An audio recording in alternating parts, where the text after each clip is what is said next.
Hello, everyone. I am Switch Sunsong, and I'd like to introduce you today our latest product, Tesla Inductive Key Switch. The working principle of Tesla's Inductive Key Switch involves arranging a planar coil on a PCB with a through hole in the center. An inductive key switch is mounted above the planar coil with a metal conductor installed at its center. This metal conductor moves up and down with the press of a button, passing through the central hole of the planar coil. The metal conductor is designed in a conical shape. When the button of the inductive key switch is pressed up or down, the cross-sectional area of the conical metal conductor passing through the central hole of the planar coil continuously changes in size according to the movement of the button. This variation in cross-sectional area generates a continuously changing electrical signal within the planar coil.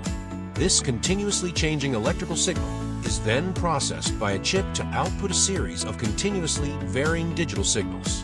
These digital signals can be used as switching signals, allowing gamers to customize their in-game settings to on or off control points through software according to their preferences.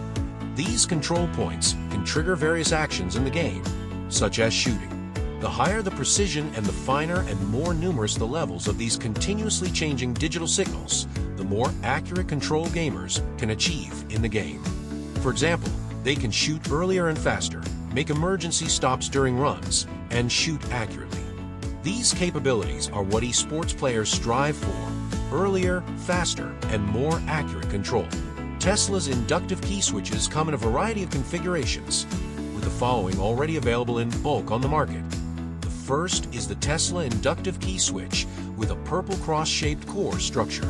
The second is the Tesla Inductive Key Switch Pro version, featuring a green square retaining wall core structure. The third is the Tesla Inductive Key Switch Pro Plus version, utilizing a pink round core structure.